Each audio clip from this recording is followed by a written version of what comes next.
وَلَقَدْ يَسَّرْنَا الْقُرْآنَ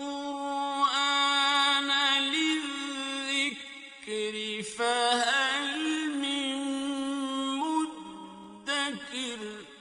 اور ہم نے قرآن کو سمجھنے کے لیے آسان کر دیا، تو کوئی ہے جو سوچے سمجھے۔ صوت القرآن، قرآن کی آواز۔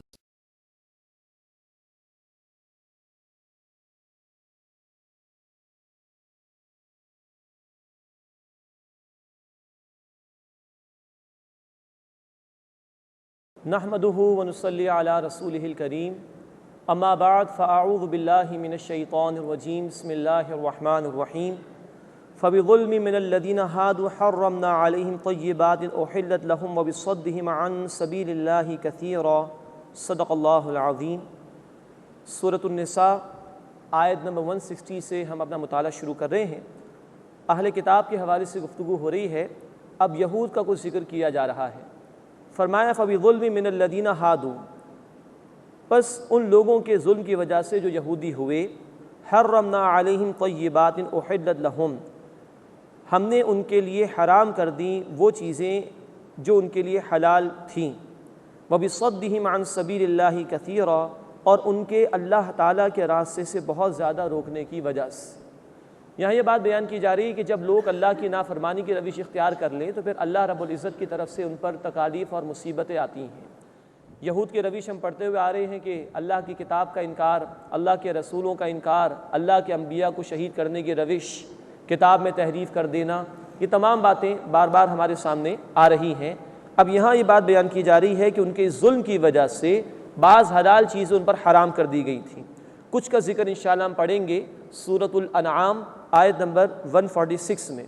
وہاں ذکر ہے کہ کچھ ناخن والے جانور اور کچھ جانوروں کی چربی ان پر حرام کر دی گئی تھی۔ بات یہ ہے کہ اگر بندہ خود نافرمانی کی روش اختیار کر لے اور غلط راستہ ہی اپنے لیے طے کر لے تو آزمائشیں بھی پھر اسی سے مناسبت رکھتی ہوئی آتی ہیں۔ انہوں نے اللہ تعالیٰ کی کتاب کے اندر رد و بدل کی کوشش کی، اللہ تعالیٰ کے احکامات کے اندر تبدیلیاں کرنے کی کوشش کی، تو اللہ تعالیٰ نے ان کے لیے سزا کے طور پر حلال چیزوں کو بھی حرام کر دیا۔ تو فرمائے کہ فَبِظُلْمٍ مِّنَ الَّذِينَ هَادُوا حَرَّمْنَا عَلَيْهِمْ طَيِّبَاتٍ أُحِلَّتْ لَهُمْ، بس ان لوگوں کے ظلم کی وجہ سے جو یہودی ہوئے، ہم نے ان کے لیے حرام کرتی وہ پاکیزہ چیزیں جو ان کے لیے حلال تھیں، وَبِصَدِّهِمْ عَنْ سَبِيلِ اللَّهِ كَثِيرًا، اور ان کے اللہ تعالیٰ کے راستے سے بہت زیادہ روکنے کی وجہ سے، وَأَخْذِهِمُ الرِّبَا، اور ان کے سود لینے کی وجہ سے، وَقَدْ نُهُوا عَنْهُ، حالانکہ وہ اس سے روک دیے گئے تھے۔ نوٹ فرمائیے کہ ہر آسمانی کتاب میں، ہر ڈیوائن لا میں جو رسولوں کے ذریعے سے عطا کیا گیا، سود کو ہمیشہ حرام کیا گیا ہے۔ چنانچہ آج بھی یہودیوں کی جو ایک کتاب ہے ایکسوڈس، خروج جسے اردو میں کہا جاتا ہے، اس کا چیپٹر نمبر 22 اور اس کی ورس نمبر 25 میں یہ بات موجود ہے کہ ان کے لیے بھی سود کو حرام قرار دیا گیا تھا، عیسائیوں کے لیے بھی سود کو حرام قرار دیا گیا تھا۔ یہ یہودیوں کی ہی سازش ہے کہ پروٹیسٹنٹس کے ذریعے سے انہوں نے چرچ کے ذریعے سے اس کو لیگلائز کرایا اور حلال کروا لیا، لیکن اللہ کی عطا کردہ تعلیمات میں ہمیشہ سے سود کو حرام ہی قرار دیا گیا ہے۔ تو فرمائے کہ ان کے لیے چیزیں حلال جو تھیں وہ حرام کی گئیں، وَأَخْذِهِمُ الرِّبَا، ان کے سود لینے کی وجہ سے، وَقَدْ نُهُوا عَنْهُ، حالانکہ وہ اس سے روک دیے گئے تھے، وَأَكْلِهِمْ أَمْوَالَ النَّاسِ بِالْبَاطِلِ، اور ان کا لوگوں کے مالوں کو ناحق کھانا اس کی وجہ سے، وَأَعْتَدْنَا لِلْكَافِرِينَ مِنْهُمْ عَذَابًا أَلِيمًا، اور ہم نے ان میں سے کفر کرنے والوں کے لیے دردناک عذاب تیار کر رکھا ہے۔ ان نافرمانیوں کی وجہ سے ان پر بعض حلال چیزیں بھی حرام کر دی گئی تھیں سزا کی وجہ سے۔ اب پھر قرآن کا توازن نوٹ فرمائیے، اہل کتاب کے کچھ برے لوگوں کا ذکر آ گیا، اب اگر کہیں کوئی اچھائی تھی، کچھ نیک لوگ تھے، تو قرآن حکیم ان کا بھی ذکر اس مقام پر کر رہا ہے۔ فرمائے کہ لَٰكِنِ الرَّاسِخُونَ فِي الْعِلْمِ مِنْهُمْ وَالْمُؤْمِنُونَ، ان میں سے جو لوگ علم میں پختہ ہیں اور جو مومن ہیں، یؤمنون بما انزل الیک، وہ اسے مانتے ہیں اے نبی صلی اللہ علیہ وسلم جو آپ کی طرف نازل کیا گیا، وما انزل من قبلک، اور جو آپ سے پہلے نازل کیا گیا۔ جو سچے اہل ایمان ان میں سے ہیں اور علم میں پختگی رکھنے والے ہیں، ان کا ایمان اے نبی صلی اللہ علیہ وسلم آپ کی کتاب پر بھی ہے اور ان تمام کتابوں پر بھی جو آپ سے پہلے نازل کی گئی۔ عبداللہ بن سلام رضی اللہ تعالیٰ عنہ ایک یہودی عالم تھے، ان کا ذکر مفسرین نے بار بار کیا ہے کہ وہ نبی صلی اللہ علیہ وسلم پر ایمان لے آئے تھے، اور ان کے ساتھ ان کچھ اور ساتھی بھی تھے جنہوں نے رسالت محمدی صلی اللہ علیہ وسلم کو قبول کر لیا تھا۔ تو ایسے نیک اہل ایمان کا جو کہ اہل کتاب میں پہلے تھے ذکر کیا جا رہا ہے۔ والمقیمین الصلاۃ، اور وہ نماز قائم کرنے والے ہیں، والمؤتون الزکاۃ، اور زکوٰۃ ادا کرنے والے ہیں، والمؤمنون باللہ والیوم الآخر، اور اللہ اور آخرت کے دن پر ایمان لانے والے ہیں۔ اولئک سنؤتیہم اجرا عظیما، ایسے لوگوں کو ہم عنقریب ضرور بڑا اجر عطا کریں گے۔ اس کے بعد قرآن حکیم کا بڑا خوبصورت مقام آ رہا ہے، انبیاء اور رسولوں کے ناموں کا ایک گلدستہ ہے جو یہاں پر آ رہا ہے۔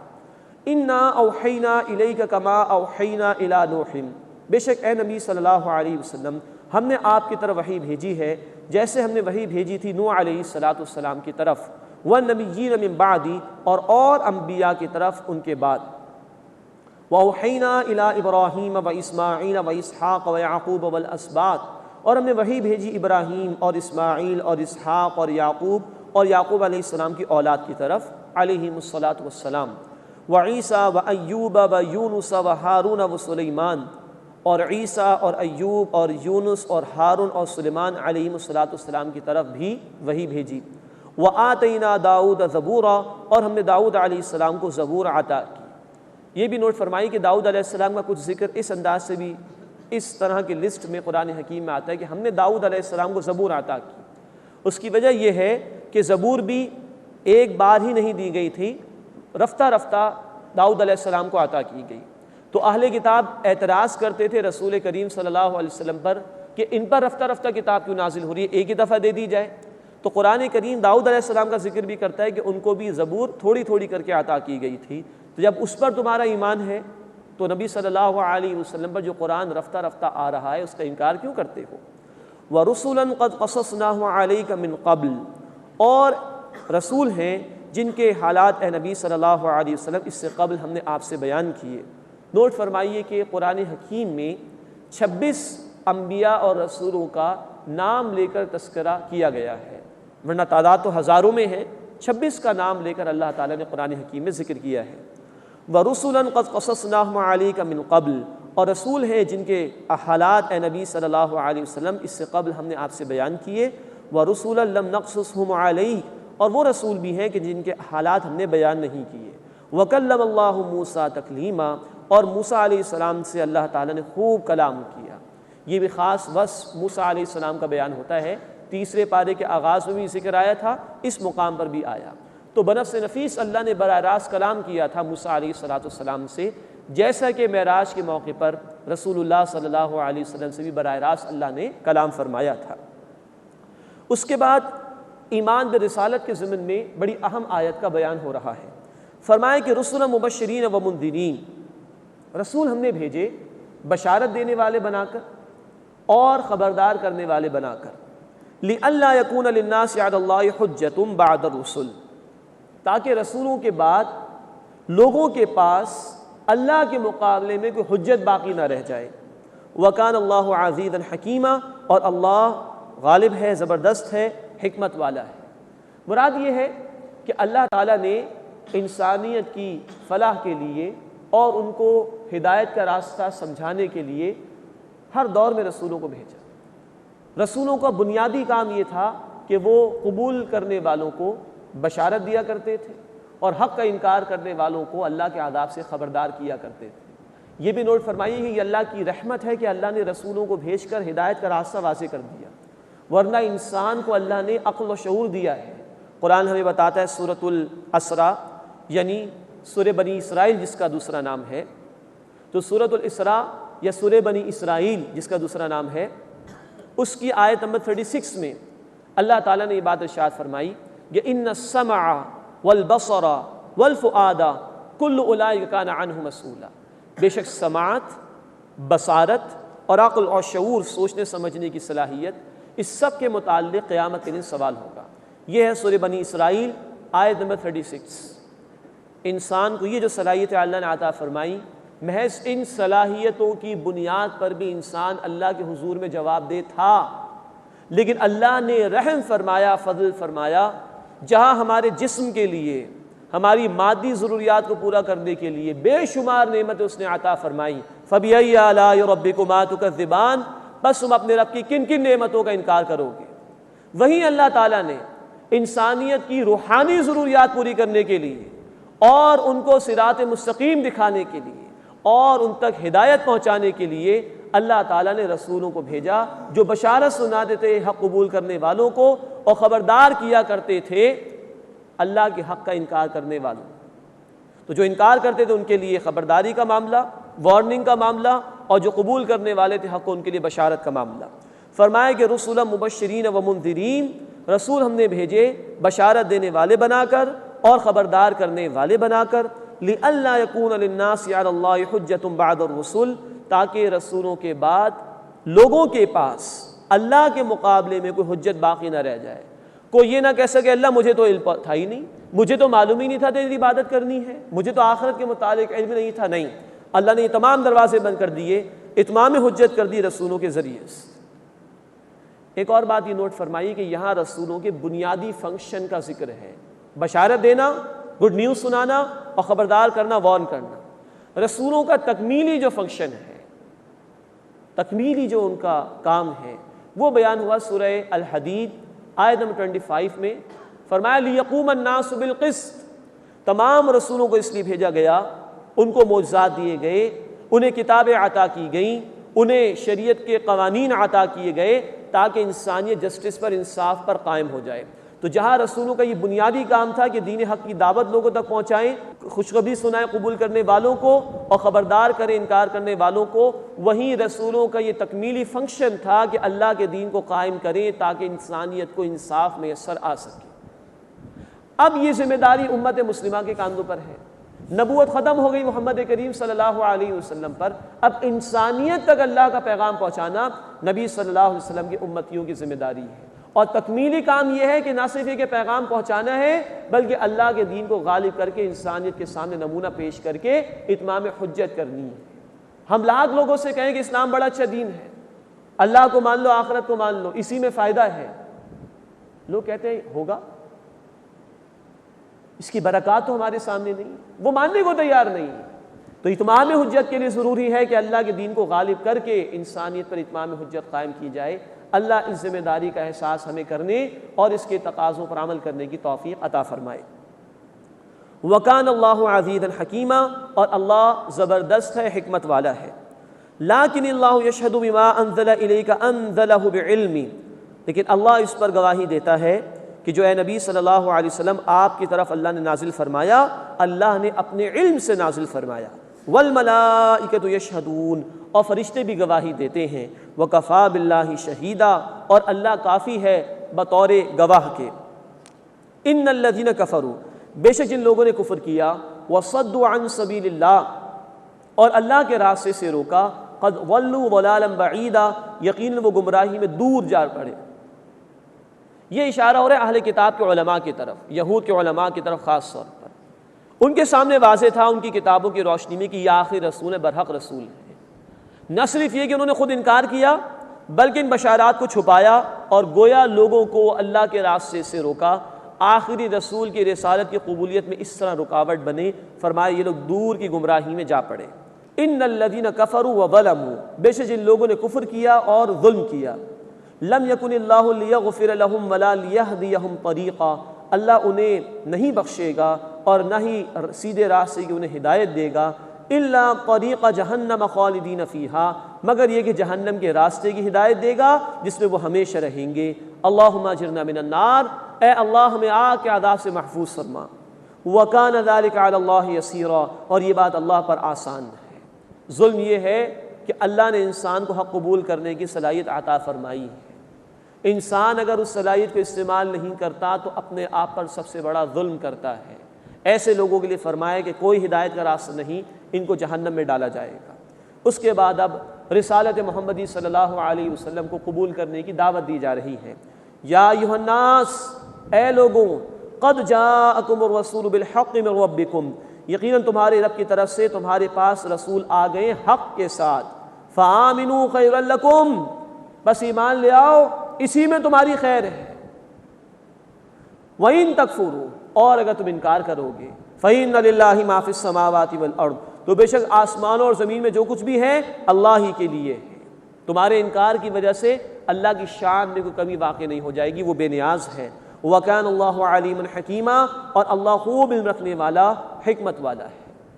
اس کے بعد اہل کتاب کی ایک بری روش، دین میں غلو اور زیادتی کی روش اختیار کرنا، اس پر سرزنش کی جا رہی ہے۔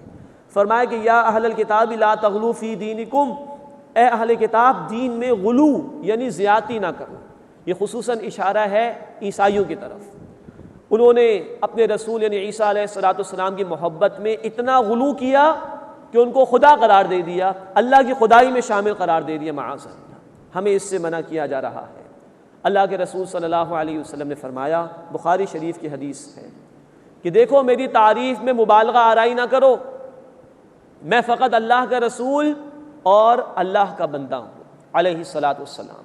تو آپ صلی اللہ علیہ وسلم نے ہمیں اس سے منع فرمایا کہ ہم دین میں غلو کی روش اختیار کریں۔ مزید یہ کہ اہل کتاب نے عمل میں بھی غلو اختیار کیا۔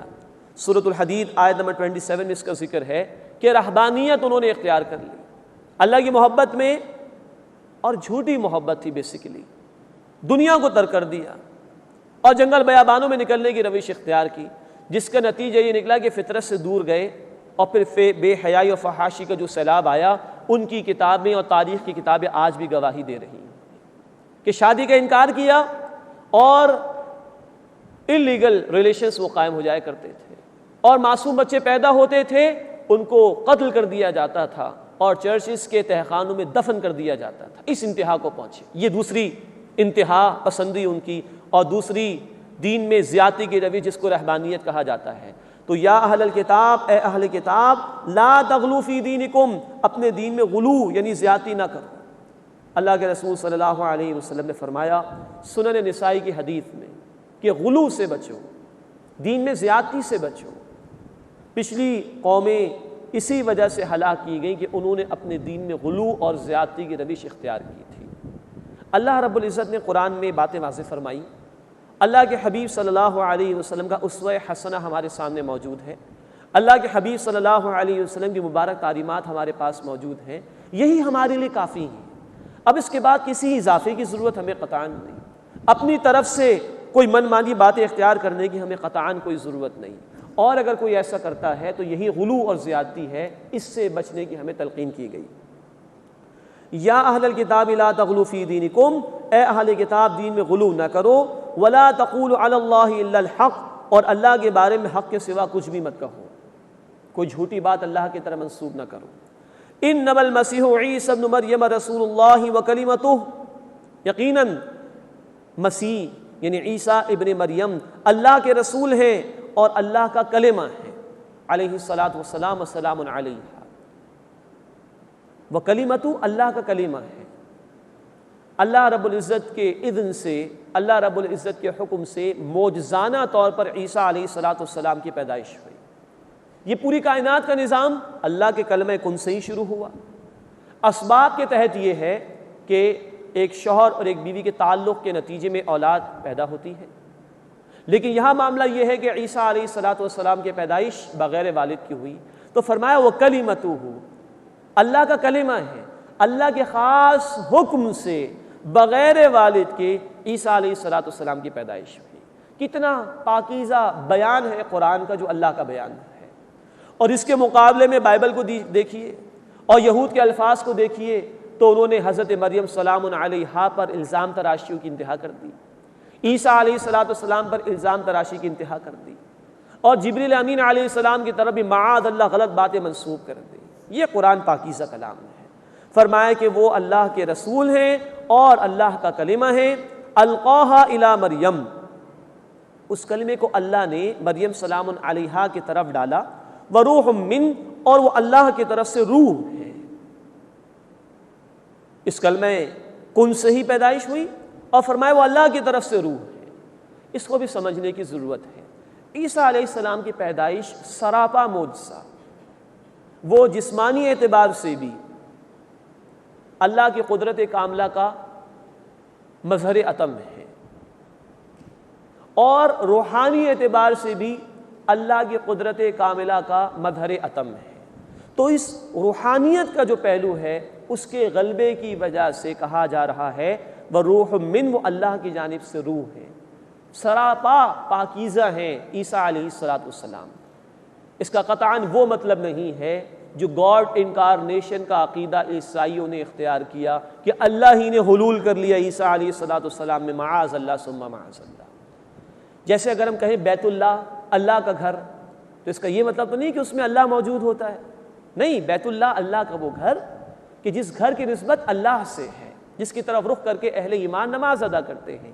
عیسیٰ علیہ السلام روح اللہ ہیں، اللہ کی روح، مطلب عیسیٰ علیہ السلام اور ان کی روح کو اللہ سے ایک مناسبت ہے۔ یہ معاملہ آدم علیہ السلام کے حوالے سے بھی قرآن نے ذکر کیا، سورہ الحجر آیت نمبر 29 اور سورہ صاد آیت نمبر 72، وَنَفَخْتُ فِيهِ مِن رُوحِي، فرشتوں سے کہا جا رہا ہے جب میں آدم کی تخلیق مکمل کر لوں اور اس میں اپنی روح میں سے کچھ پھونک دوں، فَقَعُوا لَهُ سَاجِدِينَ، تو اے فرشتوں آدم کے سامنے سجدے میں گر جانا۔ تو یہ روح آدم علیہ السلام میں بھی پھونکی گئی ہے اللہ کی جانب سے، تمام انسانوں میں پھونکی گئی ہے اللہ کی جانب سے۔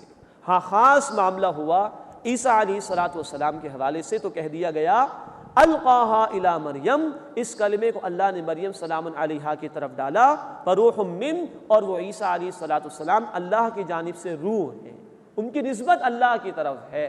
معاذ اللہ کوئی ایسا معاملہ نہیں جیسے کہ عیسائیوں کا عقیدہ کہ اللہ نے ان میں حلول کر لیا، گاڈ انکارنیشن کا عقیدہ، معاذ اللہ اس کی نفی کر رہا ہے قرآن۔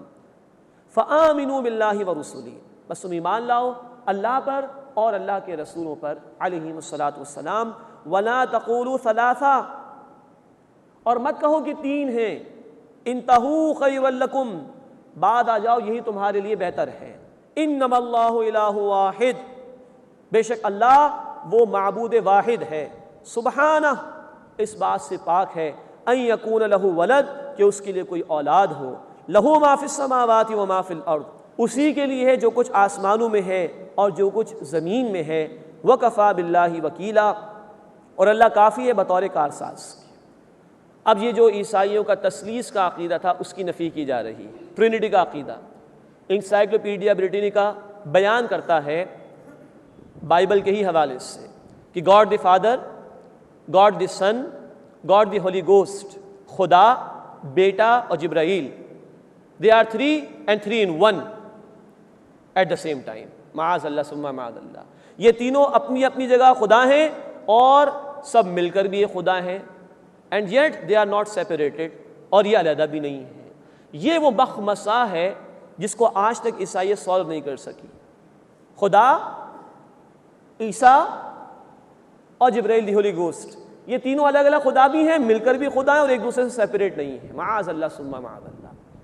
اس کا جواب آج تک عیسائیت دے نہیں سکی کہ تینوں الگ الگ بھی خدا ہیں اور مل کر بھی خدا ہیں۔ فرمایا کہ نہیں، انتہوا خیر لکم، باز آ جاؤ یہی تمہارے لیے بہتر ہے، انما اللہ الہ واحد، بے شک اللہ معبود واحد ہے، سبحانہ ان یکون لہ ولد، اس سے پاک ہے کہ اس کی کوئی اولاد ہو۔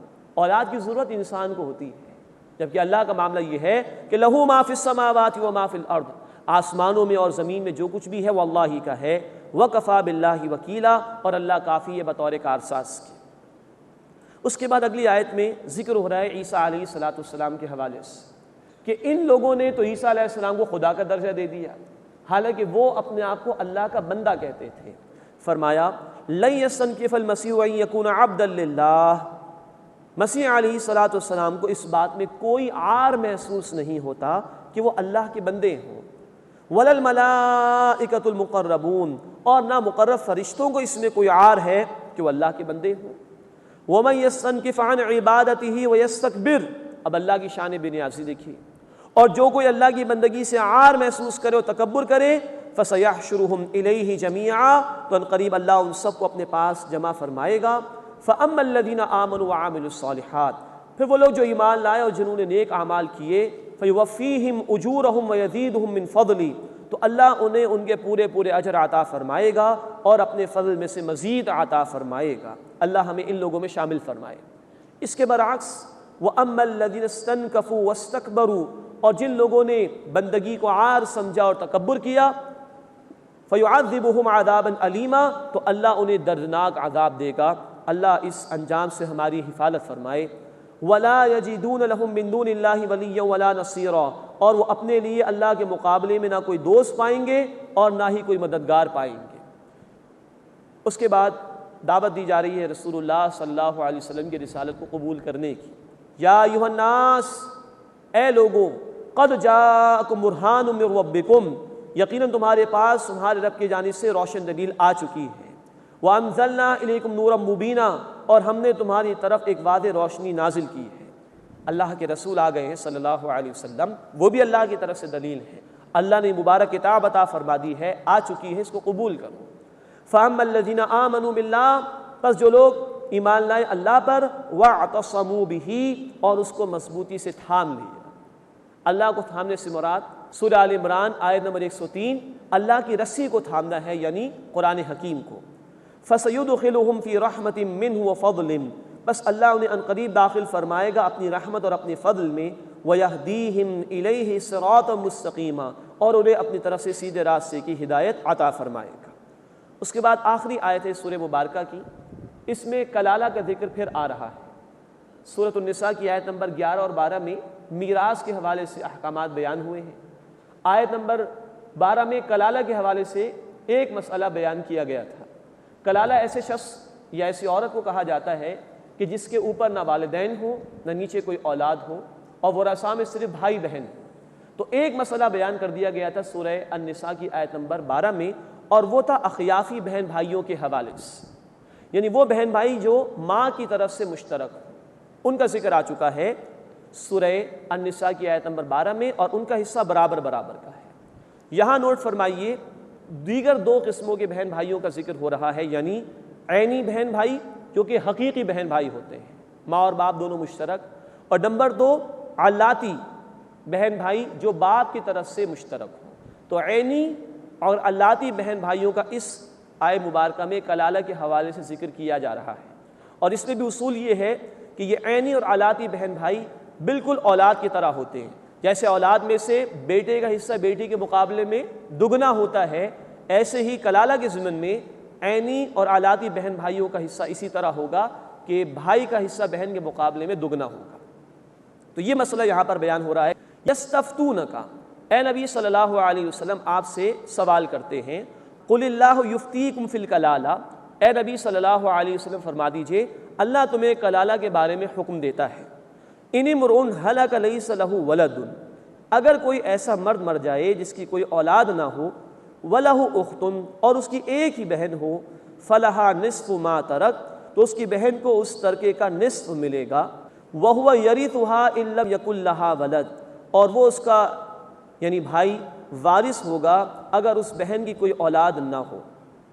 فإن كانت اثنتین فلہما الثلثان مما ترک، پھر اگر مرنے والے کی 2 بہنیں ہوں تو ان کے لیے 2/3 ہوگا اس میں سے کہ جو بھائی نے ترکے میں چھوڑا، 2/3 حصہ مل جائے گا اگر 2 بہنیں ہوں۔ اور مزید نوٹ فرمائیے، اس پر اتفاق علماء کا 2 سے زائد بہنوں کے لیے بھی یہی حکم ہوگا۔ وَإِن كَانُوا إِخْوَةً رِجَالًا وَنِسَاءً، اور اگر بھائی بہن کچھ مرد اور کچھ عورتیں ہوں، اب زیادہ ہیں بہن بھائی، فرمایا فَلِلذَّكَرِ مِثْلُ حَظِّ الْأُنثَيَيْنِ، تو ایک مرد کے لیے 2 عورتوں کے برابر حصہ ہوگا، یعنی بھائی کا حصہ بہن کے مقابلے میں دگنا ہوگا۔ یبین اللہ لکم ان تضلوا، اللہ تمہارے لیے واضح طور پر بیان فرماتا ہے تاکہ تم بھٹک نہ جاؤ۔ واللہ بکل شیء علیم، اور اللہ تعالیٰ ہر شے کا علم رکھنے والا ہے۔ بسم اللہ الرحمن الرحیم۔ یا ایھا الذین آمنوا اوفوا بالعقود، اب سورۃ المائدہ کا آغاز ہو رہا ہے، اور اسی سے نوٹ فرمائیے کہ قرآن حکیم کی دوسری منزل کا بھی آغاز ہوتا ہے۔ سورۃ المائدہ یہ بھی مدنی سورت ہے، اور اس میں چند باتیں نوٹ فرما لیجیے جو بیان ہوئی ہیں۔ اہل کتاب سے اللہ رب العزت کی جانب سے تکمیلی انداز میں خطاب ہے۔ سورۃ البقرہ میں بھی خطاب تھا، سورہ آل عمران میں بھی ذکر آیا، سورۃ النساء میں بھی گفتگو ہوئی، اب تکمیلی انداز میں خطاب ہوگا سورۃ المائدہ میں اہل کتاب کے حوالے سے۔ پھر اس سورہ مبارکہ میں نفاذ شریعت کا ذکر آئے گا، اللہ رب العزت کے احکامات کو نافذ کرنے کے مطالبات۔ اہل کتاب نے جو اس سے گریز کرنے کی روش اختیار کی اس کا بھی بیان آئے گا، بے عمل لوگوں کا ذکر بھی آئے گا، اور بار بار مطالبہ آئے گا کہ اللہ کے دین کو قائم اور غالب کرو۔ مزید یہ نوٹ فرمائیے کہ 16 رکوع اس سورہ مبارکہ میں ہیں اور مضامین کے اعتبار سے ان کی تقسیم اس طرح ہے۔ پہلے 2 رکوع انشاءاللہ تعالیٰ ہم پڑھیں گے، اس میں شریعت کے کچھ احکامات کا بیان آئے گا۔ پھر 9 رکوع ہم مسلسل انشاءاللہ پڑھیں گے، جس میں اہل کتاب کا ذکر ہے، شریعت کے نفاذ کے مطالبات ہیں، اور جن لوگوں نے شریعت کے نفاذ سے گریز کیا ان کا ذکر ہے۔ پھر مزید 3 رکوع آئیں گے جس میں شریعت کے احکامات کا ذکر آئے گا، اور آخری 2 رکوعوں میں رسالت کے حوالے سے کچھ مضامین بیان کیے گئے ہیں۔ یہ بھی نوٹ فرمائیے کہ یہ سورہ مبارکہ تقریباً سن 7 ہجری میں نازل ہوئی ہے۔ سن 6 ہجری میں صلح حدیبیہ کا معاملہ پیش آیا تھا، اس کے بعد کے دور میں یہ سورہ مبارکہ اللہ تعالیٰ کی طرف سے نازل ہوئی ہے۔ فرمایا کہ یا ایھا الذین آمنوا اوفوا بالعقود، اے وہ لوگوں جو ایمان لائے ہو اپنے عہد کو، اپنے وعدوں کو پورا کرو۔ ہمارے دین میں وعدے کو پورا کرنے کی بڑی اہمیت ہے۔ انسانی تمدن اور سوسائٹی کے معاملات کی جڑ و بنیاد میں وعدے، ایگریمنٹس ہی ہوا کرتے ہیں۔ ہم نے پڑھا تھا سورہ البقرہ آیت نمبر 177 میں کہ نیک لوگوں کی صفت یہ ہے کہ والموفون بعہدہم اذا عاہدوا، جب وہ وعدہ کرتے تو اپنے وعدے کو پورا کرتے ہیں۔ اللہ کے رسول صلی اللہ علیہ وسلم کی حدیث ہے بیہقی شریف میں، آپ نے فرمایا کہ لا دین لمن لا عہد لہ، اس شخص کا کوئی دین نہیں جو وعدے کو پورا نہیں کرتا۔ بخاری شریف اور مسلم شریف میں روایت ہے، اللہ کے رسول صلی اللہ علیہ وسلم نے منافق کی چند نشانیاں بیان فرمائیں، جس میں سے ایک یہ ہے کہ جب بھی وہ وعدہ کرتا ہے تو اس کی خلاف ورزی کرتا ہے۔ اللہ ہمیں اس سے محفوظ فرمائے اور ہمیں اپنے وعدوں کو پورا کرنے کی توفیق عطا فرمائے، اس لیے کہ ان وعدوں کے متعلق قیامت کے دن سوال ہوگا۔ سورہ بنی اسرائیل آیت نمبر 34 میں کہا گیا ان العہد کان مسئولا، بے شک وعدے کے متعلق سوال ہوگا۔ یہاں کہا جا رہا ہے یا ایھا الذین آمنوا اوفوا بالعقود، اے وہ لوگ جو ایمان لائے ہو اپنے عہد کو پورا کرو۔ احلت لکم بہیمۃ الانعام، تمہارے لیے چوپائے مویشی حلال کیے گئے، یعنی وہ چوپایوں میں سے جانور کہ جو گھاس چرتے ہیں، گائے ہو گئی، بھینس ہو گئی، بکری ہو گئی، اونٹ ہو گیا، دمبا ہو گیا، یہ چوپائے مویشی ہیں گھاس چرنے والے، ان کو ہمارے لیے حلال کیا گیا ہے۔ اور نوٹ فرمائیے مسلم شریف میں روایت ہے، اللہ کے رسول صلی اللہ علیہ وسلم نے واضح فرمایا تمام گوشت خور درندے، چیتا، شیر وغیرہ جو گوشت کھاتے ہیں یہ حرام ہے۔ اسی طرح اپنے پنجوں سے نوچ نوچ کر کھانے والے پرندے یا جانور وہ بھی اس شریعت میں حرام ہے۔ اسی سے یہ مسئلہ بھی سمجھ لیجئے کہ بعض مذاہب کے ماننے والوں کی طرف سے اسلام کے ماننے والوں پر یہ اعتراض ہوتا ہے، خصوصاً ہندو مت کے ماننے والوں کی طرف سے، یہ دیکھیے تو جانوروں کا گوشت کھاتے ہیں، اب جیسا گوشت کھائیں گے ویسے ہی اثرات پیدا ہوں گے۔ تو جواب اس کا یہ ہے کہ اللہ تعالیٰ نے مویشی ہمارے لیے حلال قرار دیے ہیں، ان کی صفات ہمارے سامنے ہیں، بڑے ہی شریف النفس قسم کے وہ جانور ہوا کرتے ہیں، انسانوں کو کوئی نقصان نہیں پہنچاتے، لیکن درندے حرام کیے گئے ہیں، پنجوں سے نوچ نوچ کر کھانے والے جانور حرام کیے گئے ہیں، ان کی ممانعت ہمارے دین میں اللہ کے رسول صلی اللہ علیہ وسلم نے فرمائی ہے۔ تو فرمائے کہ احلت لکم بہیمۃ الانعام، تمہارے لیے چوپائے مویشی حلال کیے گئے ہیں، الا ما یتلی علیکم، سوائے ان کے کہ جو تمہیں تلاوت کر کے بتائے جاتے ہیں۔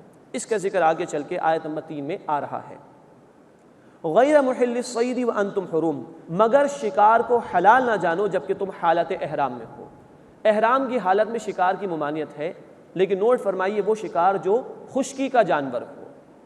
باقی سمندر میں کوئی شخص ہے تو سمندر کے جانور کا شکار کرنا حلال ہے احرام کی حالت میں، یہ ذکر اسی صورت میں آگے چل کر انشاءاللہ آئے گا آیت نمبر 96 میں۔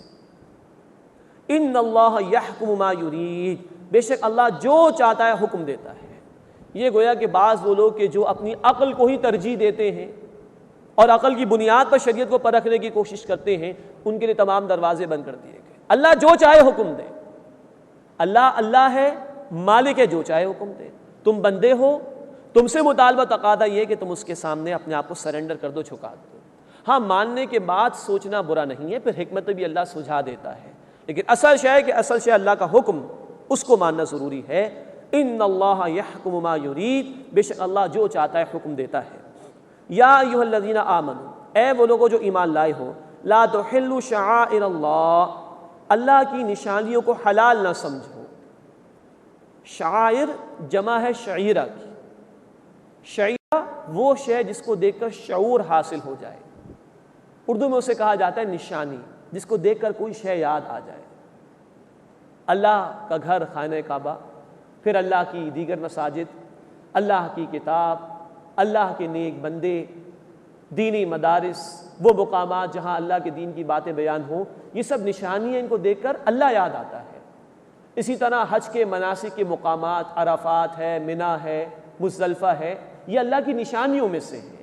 تو فرمائے کہ لا تحلوا شعائر اللہ، اللہ کی نشانیوں کو حلال نہ سمجھو، مراد یہ ہے کہ ان کا احترام کرنا، ان کا تقدس برقرار رکھنا تمہارے لیے لازم ہے، ان کی بے حرمتی نہ کرو۔ ولا الشہر الحرام، اور نہ ہی ادب والے مہینوں کی بے حرمتی کرو۔ حرام مہینوں سے مراد وہ مہینے جن کا احترام کرنا لازم ہے۔ یہ 4 مہینے تھے عربوں میں، اسلام نے بھی انہیں برقرار رکھا، رجب، ذی قعد، ذی الحجہ اور محرم الحرام۔ ولا الہدی، اور نہ ہی ہدی کے جانوروں کو حلال سمجھو، یعنی وہ جانور کہ جو حرم کی حدود میں لے جا کر ذبح کیے جائیں گے حج کے موقع پہ جیسے ہوتا ہے، ان کو حلال نہ سمجھو، ان کی بے حرمتی نہ کرو۔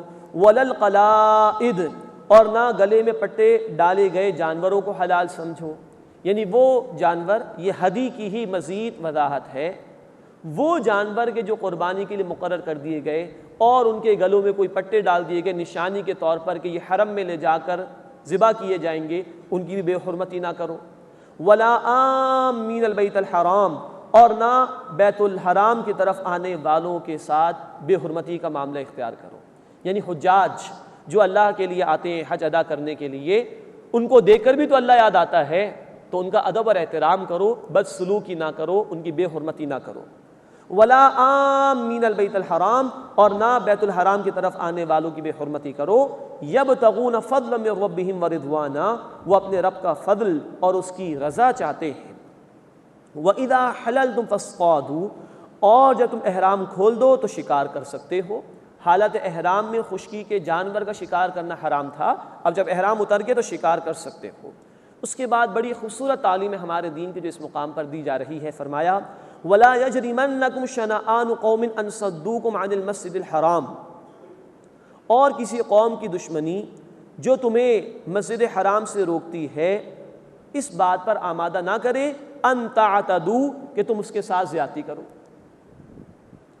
یہ اشارہ ہے مشرکین مکہ کی طرف کہ جنہوں نے مسلمانوں کو مکہ مکرمہ سے نکلنے پر، ہجرت کرنے پر مجبور کیا، اور یہی لوگ تھے کہ سن 6 ہجری میں جب نبی صلی اللہ علیہ وسلم 1400 صحابہ کو لے کر گئے تھے عمرے کی ادائیگی کے لیے، تو حدیبیہ کے مقام پر انہیں روک دیا گیا تھا اور بیت اللہ جانے کی مشرکین نے اجازت نہیں دی تھی۔ صلح حدیبیہ کے حوالے سے تفصیل آئے گی انشاءاللہ سورۃ الفتح میں۔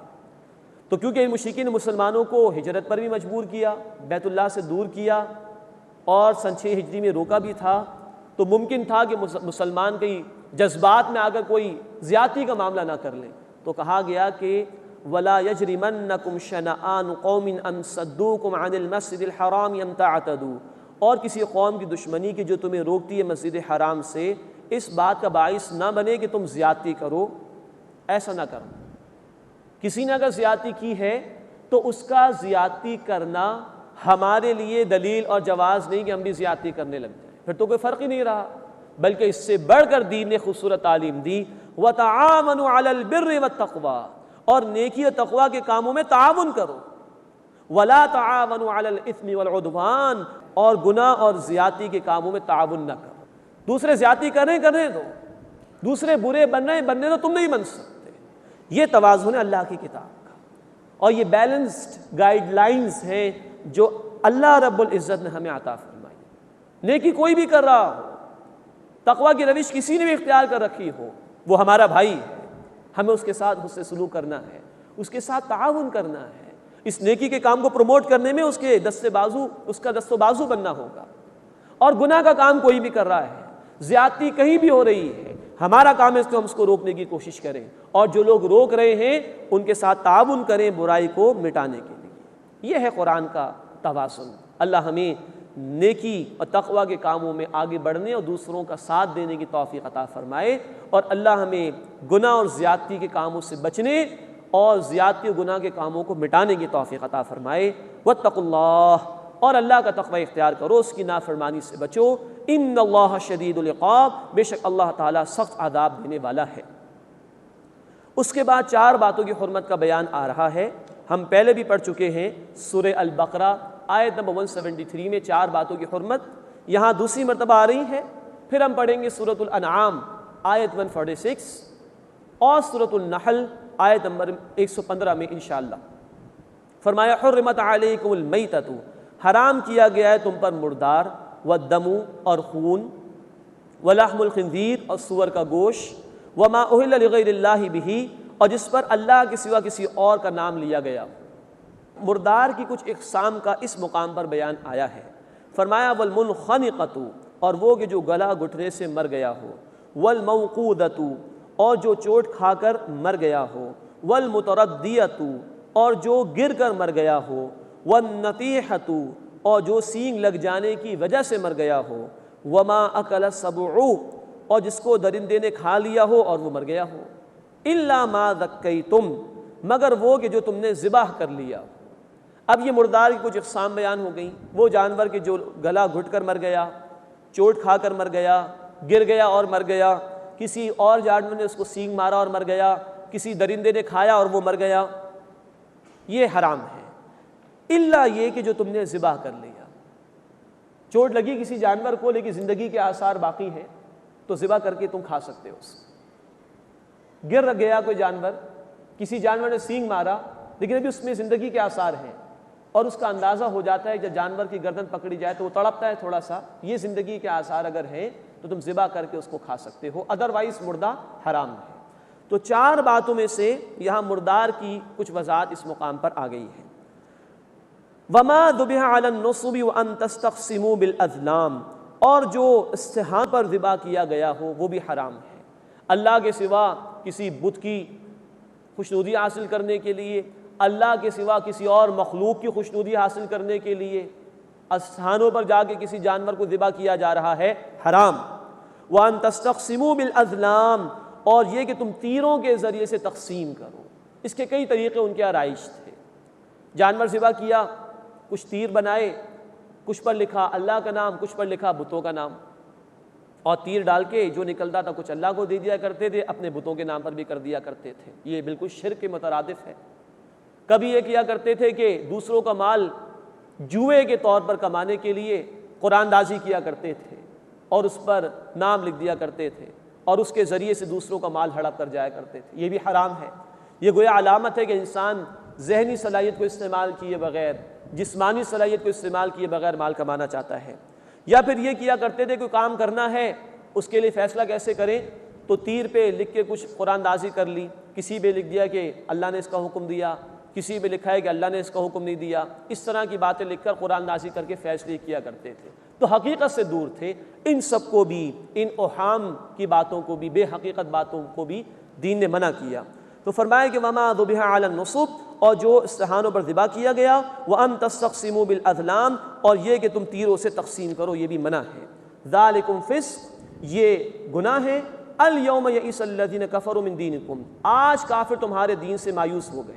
اب تک کچھ امکان تھا کہ شاید یہ دین آگے بڑھ نہیں سکے گا لیکن اب اللہ کا دین غالب ہو رہا ہے. فلا تخشوہم ان سے مت ڈرو، واخشونی اور مجھی سے ڈرو.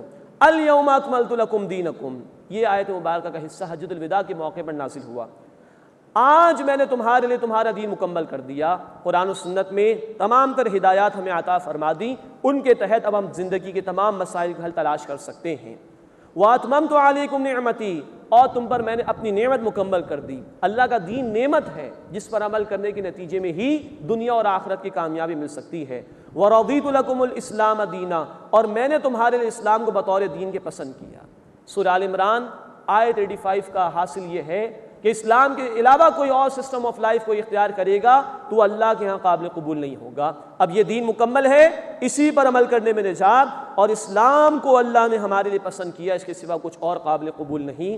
فمن اضطر فی مخمصۃ پھر جو بھوک میں لاچار ہو جائے، غیر متجانف لإثم لیکن گناہ کی طرف مائل نہ ہو، یہ مجبوری ہے. فإن اللہ غفور الرحیم تو بے شک اللہ تعالیٰ بہت بخشنے والا، مسلسل رحم فرمانے والا ہے. اللہ نے جو دین مکمل فرمایا، اللہ ہمیں اس کا صحیح علم حاصل کرنے، اس کے تقاضوں کو سمجھنے اور ان پر عمل کرنے کی توفیق عطا فرمائے. ذاتی زندگی پر عمل کرنے اور اجتماعی زندگی میں اسلام کے نفاذ کی اللہ ہمیں توفیق عطا فرمائے. آمین یا رب العالمین۔